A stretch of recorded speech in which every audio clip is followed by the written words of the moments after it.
السلام عليكم.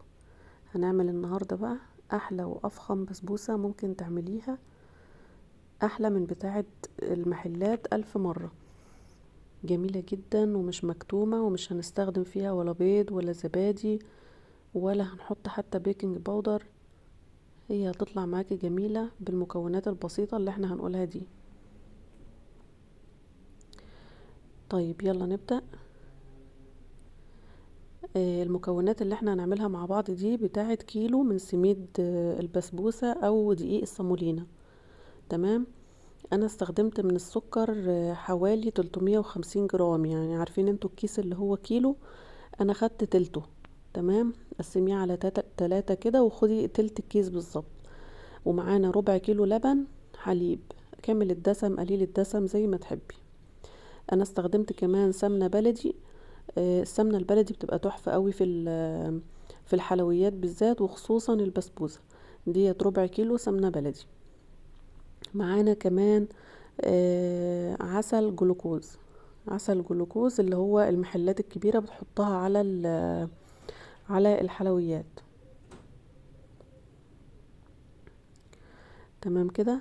ما عندكيش عسل جلوكوز مفيش اي مشكلة، ممكن تستخدمي عسل نحل عادي خالص، عسل ابيض. بتحطي حوالي معلقتين. ما عندكيش عسل ابيض بتحطي من الشربات اللي بنسقي فيه البسبوسة في اخر الفيديو خالص، بنحط منه معلقتين. حطيت قد ايه من عسل الجلوكوز؟ حطيت حوالي 3 معالق كبيرة. 3 معالق كبيرة من عسل الجلوكوز. احاول اقلبها كده بقى بالمضرب. طبعا العسل الجلوكوز جامد، فهنرفعها على النار علشان تسيح. مش بنغليها ومش بنخليها على النار فترة، يدوب هي 5 دقايق بالظبط، اقل من 5 دقايق. مجرد بس ما العسل هيفك معانا هنشيلها على طول من على النار. شوفوا كل ما بترفعي المضرب كده بتلاقي العسل متكتل فيها، وكمان السكر بيكون لسه ما دابش. فيدوب كده بس السكر بيدوب والعسل بيفك كده، بنطفي النار على طول. نفضل نقلب فيها بقى، مش هنسيبها على النار خالص، نفضل نقلب فيها كده على طول. مجرد بس ما بينزل من المضرب كده خلاص بيكون ساح، بنطفي النار.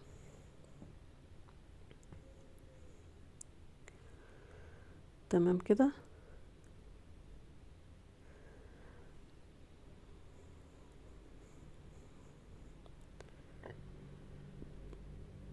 انا بس كنت عايزة اوريكم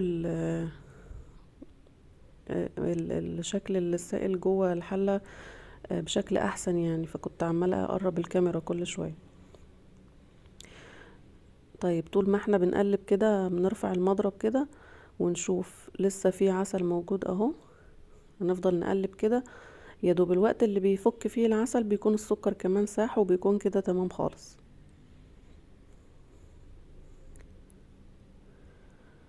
ما بنسيبهوش على النار ونمشي خالص، دايما ايدينا فيه كده. خلاص تمام كله ساح. هنرفعه بقى، نرفعه من على النار ويا دوب كده بس على ما يبرد. طبعا هو ملحقش يسخن قوي يعني، فعلى ما يبرد هنجيب بقى الصينية وندهنها بمعلقة سمنة كده. ممكن كمان تدهنيها طحينة على فكرة، وما بتغيرش في الطعم ولا في اللون ولا في اي حاجة. بس بما اننا عاملين بسمنة بلدي فقلت ندهن الصينية بقى بسمنة بلدي. ما عندكيش سمنة بلدي وحابة تستخدمي سمنة نباتي مفيش اي مشكلة، بس طبعا ما ينفعش زيت، لازم سمنة. هحط بقى الخليط بتاعنا كده على دقيق السميد، وما ننساش كيس الفانيليا.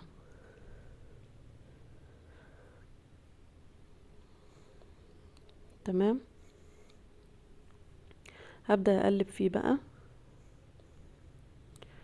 هنبدأ نقلب فيه كده ونخلي كل الخليط يختلط كده ببعضه. دقيق البسبوسة ما بتتقلبش كتير، يعني يدوب كده بس ان هي تشرب السائل اللي عملناه، تشرب السوائل كده بسرعة. ونفضيها في الصينية على طول. ولا حطيت زبادي ولا حطيت بيكنج باودر ولا حطيت بيض ولا اي حاجة. تمام. وهتطلع معاكي جميلة واحسن من بتاعة المحلات 1000 مرة.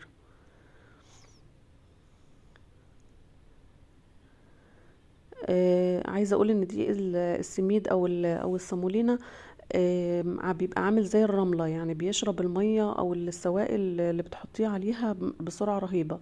فما تقلبيش كتير علشان الخليط ما ينشفش منك، وتحطيه في الفرن هيطلع معاكي ناشف، فمش هيشرب الشربات بعد كده. انا كده خلاص هفضيه في الصينية، وهسيب بقى المعلقة خالص واظبط بقى بايدي كده. هنظبط بقى بايدينا كده علشان نقدر نحدد كده، ما تبقاش حتت عالية وحتت واطية، يعني يبقى كله كده بمستوى واحد. لو انت حابة تبلي ايديكي مية وانت بتفرديها مفيش مشكلة، حابة تبلي ايديكي سمنة تمام عادي خالص. بس في الحقيقة انا ما بلتش ايدي اي حاجة، ولا مية ولا سمنة ولا اي حاجة. لكن لو انت حابة تبلي ايديكي مية تمام، هيخليها طرية من على الوش كده وجميلة. ولو حابة تبليها سمنة مفيش اي مشكلة، بس طبعا ما تكتريش يعني.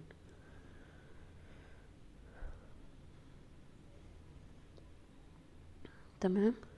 بايديكي بقى بتحاولي تظبطي كده الطروف واللي في النص، يعني ما تخليش فيه السطح بتاعها مش املس يعني. شوفوا بقى الحركة دي، يعني تخبطي بالصينية كده على الرخامة، ده بيظبط لك الوش بتاعها وبيخليه املس كده وناعم وحلو. تمام. نجيب بقى السكينة ونقطع البسبوسة.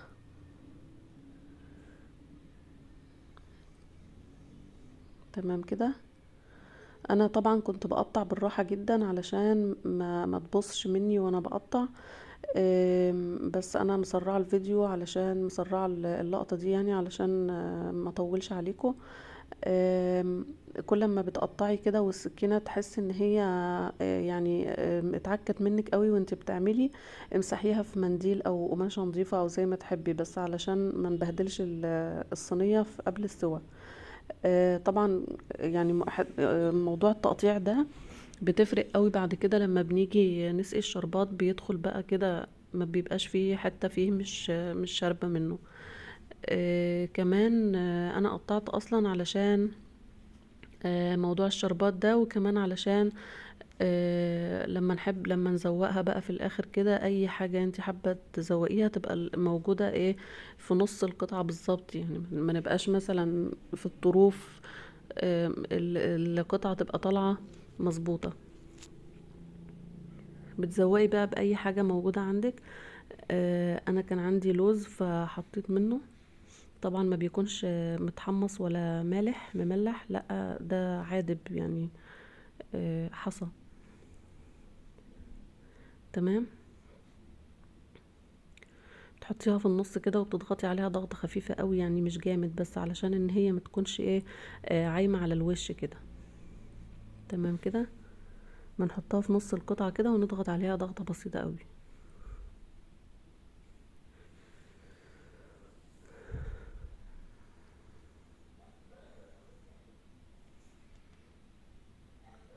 ان شاء الله لما تجربوا الطريقة دي هتعجبكم جدا، لان بجد فعلا طعمها رهيب.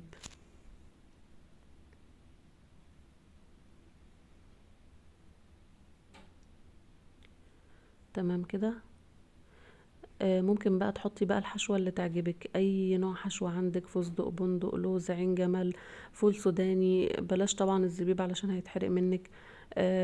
حابة تحطي على دقيق البسبوسة معلقتين جوز الهند، براحتك برضو، ده اختياري. تمام كده. انا كده خلصت، وطبعا بكون مسخنة الفرن من قبلها. اول ما بخلص بدخلها على الفرن على طول. هنعمل بقى هنا الشربات اللي هنسقي بيه البسبوسة بعد ما تطلع من الفرن. انا استخدمت الكوباية اللي انتوا شايفينها في ايدي دي، بحط كوبايتين سكر وكوبايتين مية. دقيق البسبوسة، شربات البسبوسة بيكون خفيف ما بيكونش تقيل. تمام. كوبايتين السكر عملوا حوالي تقريبا نص كيلو سكر. تمام. مش كتير خالص. اول ما بتبدأ تغلي معانا كده على النار، يعني انا حطيت نص كيلو سكر وعليهم كوبايتين المية، او كوبايتين سكر وعليهم كوبايتين مية. ببدأ احط اول ما غلت حطيت كيس فانيليا ونص ليمونة ومعلقة من السمنة البلدي، بتدي برضو طعم جميل. بس كده، وبطفي النار واسيبه بقى على جنب. تمام. هنا بس حبيت اوريكم السمنه لما كانت بتسيح بقى على الشربات كده بتبقى حلوه قوي. هنا كانت البسبوسه بقى في الفرن، بدأت بقى تخش في السوا ولونها يغير كده. اول ما بلاقي الطروف بتاعتي بدأت تصفر كده وتحمر معايا شويه، ببدأ اولع الشوايه عليها حاجه بسيطه قوي. تمام كده كده خلاص، كنت اللون ده اللي انا عايزاه. هبدأ بقى احط الشربات. نخلي بالنا احنا بنطلعها من الفرن بدرجة اقل من اللون اللي احنا عايزينه، لان اول ما بتحطي الشربات كده اللون بتاعها بيغمق درجتين عن ما كنت مطلعاها من الفرن. تمام. هتاخد كمية الشربات كلها. شوفي انا كل ما بحط لها الشربات هي بتشربه. وعلشان البسبوسة تطلع طرية معاكي لازم يكون البسبوسة سخنة والشربات سخن.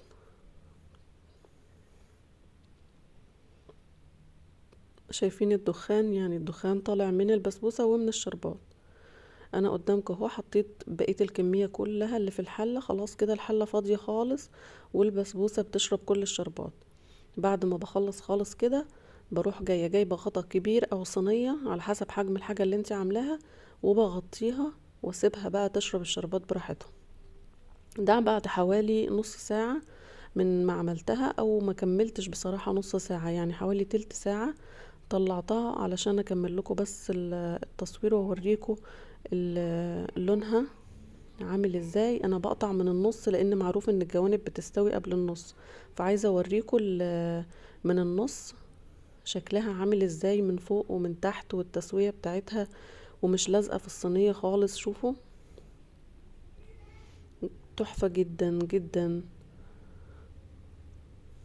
جربوا الطريقه دي وقولوا لي رايكم كده في الكومنتات،